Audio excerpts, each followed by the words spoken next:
Good evening everyone.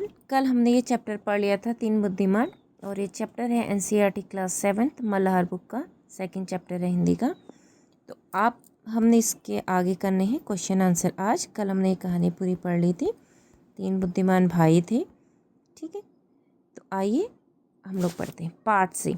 मेरी समझ से लोक कथा के आधार पर नीचे दिए गए प्रश्नों का सटीक उत्तर कौन सा है उसके सामने तारा बनाइए। कुछ प्रश्नों के एक से अधिक विकल्प भी सही हो सकते हैं।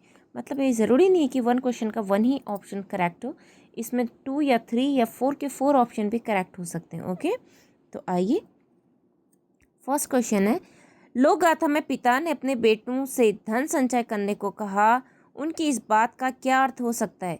खेती बाड़ी करना, धन इकट्ठा करना, पैनी दृष्टि, तीव्र बुद्धि का विकास करना, ऊँट का व्यापार करना, गांव छोड़कर किसी नगर में जाकर बस जाना। इसका मतलब दोनों है, धन इकट्ठा करना, खेती बाड़ी करना और अपनी समझ को डेवलप करना। ओके, 2 देखिए, तीनों भाइयों ने अपने ज्ञान और बुद्धि का उपयोग करके ऊँट के बारे में बहुत कुछ बता दिया। इससे क्या निष्कर्ष निकाला जा सकता है? बुद्धि का प्रयोग करके ऊँट के बारे में सब कुछ बताया जा सकता है। समस्या को सुलझाने के लिए ध्यान से निरीक्षण करना महत्वपूर्ण है। किसी व्यक्ति का ज्ञान, बुद्धि और धन ही सबसे बड़ी ताकत है। ऊँट के बारे में जानने के लिए दूसरों पर भरोसा करना चाहिए। तो इसमें 2 और 3 दो ऑप्शन इसके करेक्ट है। ओके, थर्ड आइए, राजा ने भाइयों की बुद्धिमत्ता पर विश्वास क्यों किया? भाइयों ने अपनी बात को तर्क के साथ समझाया। Yes, first is right. राजा को ऊँट के स्वामी की बातों पर संदेह था। नो, राजा ने स्वयं ऊँट और पेटी की जांच कर ली थी। नो, भाइयों ने राजा को अपनी बात में उलझा लिया था। नो, फर्स्ट वाला इसका करेक्ट ऑप्शन। ओके, नेक्स्ट आइए 2 4, लोक गाथा के पात्रों और घटनाओं के आधार पर राजा के निर्णय के पीछे कौन सा मूल्य छिपा है? दोषी को कड़ा से कड़ा दंड देना हर समस्या का सबसे बड़ा समाधान है। अच्छी तरह जांच किए बिना किसी को दोषी नहीं ठहराया जाना चाहिए।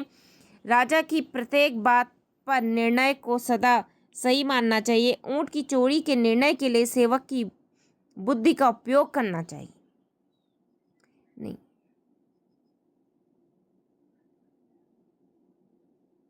अच्छी तरह जांच करके ही हमें किसी बात का निर्णय करना चाहिए। ओके, खो देखिए, अब आपने ये ऑप्शन क्यों चूज़ किए, आपने क्लास में डिस्कशन करना है। ओके, पंक्तियों पर चर्चा। अब कौन सी पंक्तियां हैं? रुपये पैसे के स्थान पर तुम्हारे पास पैनी दृष्टि होगी, सोने चांदी के स्थान पर तीव्र बुद्धि होगी, ऐसा धन संचित कर लेने पर तुम्हें किसी प्रकार की कमी न रहेगी और तुम दूसरों की तुलना में 19 नहीं रहोगी। इसका मतलब ये है कि जब आप पढ़ लिख लोगे, ज़्यादा अपनी समझ को डेवलप कर लोगे, अपने सोचने की शक्ति का विकास कर लोगे, तो ये जो धन है, ये सोचने की समझने की जो शक्ति का जो धन है, वो धन की कमी को भी दूर कर लेगा। ठीक है, खो देखिए, हर वस्तु और स्थिति को पूर्णतः समझने और जानने का प्रयास करो, कुछ भी तुम्हारी दृष्टि से ना बच पाए। मतलब हर वस्तु को समझो, जानो, उसके बारे में सोचो। ठीक है, तो ये तुम मतलब कभी भी लापरवाही ना करो, हर एक वस्तु को ऑब्जर्व करो, उसका निरीक्षण करो। गौ, हमने अपने परिवेश को पैनी दृष्टि से देखने और बुद्धि से सोचने के प्रयास में बहुत समय लगाया। मतलब उनके पिता ने उनसे कहा तो उन्होंने अपना पूरा समय इसको देखने समझने में व्यतीत किया, मतलब समय लगाया है, इसीलिए आज उनकी सोच, समझ इतनी ज़्यादा विकसित है।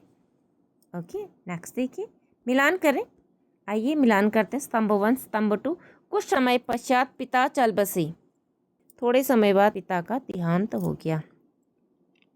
2 देखिए, हम कहीं भी क्यों ना हो भूखे नहीं मरेंगे। 2 का 5th, घुड़सवार ने तीनों भाइयों को शंका की दृष्टि से देखा। घोड़े पे सवार व्यक्ति ने तीनों भाइयों को अविश्वास से देखा। 4 देखिए, बचपन से ही ऐसी आदत पड़ गई कि हम कुछ भी अपनी दृष्टि से नहीं चूकने देते। 4 का 4, लोगों के आश्चर्य का कोई ठिकाना न था, लोग अचंभित थे। 3rd, ओके, तो ये हो गया मिलान करो वाला आंसर। सोच विचार के लिए, तीनों भाइयों ने बिना ऊँट को देखे उसके विषय में कैसे बता दिया। ठीक है, अब ये जितने भी क्वेश्चन आंसर है इनको मैं शॉर्ट वीडियो में सारे अपलोड कर दूंगी। यहाँ पर बताना पॉसिबल नहीं है और ना ही लिखना पॉसिबल है मेनली। ओके, अनुमान और कल्पना। बिना जांच के भाइयों को दोषी ठहरा दिया होता तो इस लोक कथा का परिणाम क्या होता?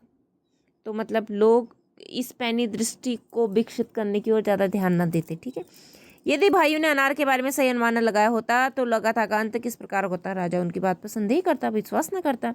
गौ लोका था, यदि तीनों भाई ऊँट को खोजने जाते तो उन्हें कौन सी कठिनाई का सामना करना पड़ता। उन्हें कोई कठिनाई का सामना न करना पड़ता, वो ऊँट के पैरों के चिन्ह से आराम से ऊँट का पता लगा लेते। गौ यदि राजा के स्थान पर आप होते तो भाइयों की परीक्षा लेने के लिए किस प्रकार के सवाल या गतिविधि करते। बताइए, आप कैसे जांच करते। शब्द से जुड़े शब्द, नीचे दिए गए स्थान को बुद्धि शब्द से जोड़ें। जैसे बुद्धि है, बुद्धि का मस्तिष्क दिया है, समझ, विचार, सोच, निरीक्षण। जब बुद्धि होगी तभी आप निरीक्षण करोगे ना, ऑब्जर्वेशन, परीक्षण,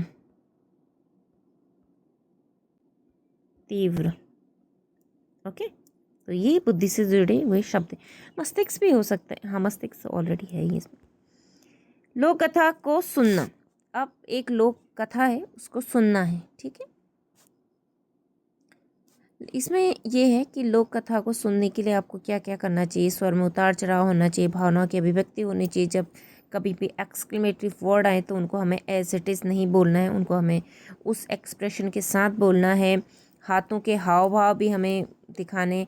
हास्य शब्द का प्रयोग विवरणात्मक, मतलब जब हम कहीं का विवरण बताते हैं, मतलब रिपोर्ट जैसे देते हैं। रोचक मोड़, तो ये सारी चीज़ों का हमें ध्यान रखना है।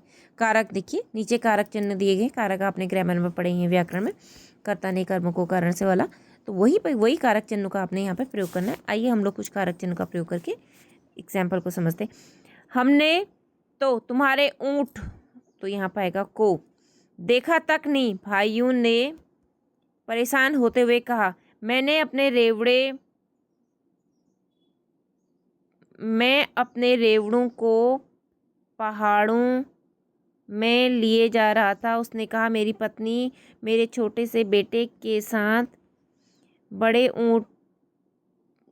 से ऊँट पर मेरे पीछे आ रही थी। राजा ने उसी समय मंत्रियों को बुलाया और उसके कान में कुछ फुसफुसाया। यह सुनकर राजा ने पेटी को पास लाने का आदेश सेवकों को दिया। राजा ने सेवकों को पेटी खोलने के लिए कहा। तो ये सारे कारक चिन्हों का प्रयोग आप कर सकते हैं। ठीक है, सूचना पत्र, आप यहाँ पे आपने सूचना पत्र देना है। जैसे कल्पना कीजिए कि इस लोक कथा के जो घुड़सवार हैं उनका ऊँट खो गया है। आप अपने ऊँट को खोजने के लिए एक सूचना कागज पर लिखकर पूरे शहर में जगह जगह चिपकाना चाहते हैं। अपनी कल्पना और लोक कथा में दी गई जानकारी के आधार पर सूचना पत्र बनाइए। मतलब आप लोगों को कैसे इन्फॉर्म करेंगे आपका ऊँट खो गया। ओके, वो सूचना पत्र। पाठ से आगे आपकी बात, पाठ से आगे ये आपकी बात है। आप इन पॉइंटों पे आप खुद भी सोच सकते हैं। ठीक है, ध्यान से देखना, सुनना, अनुभव करना।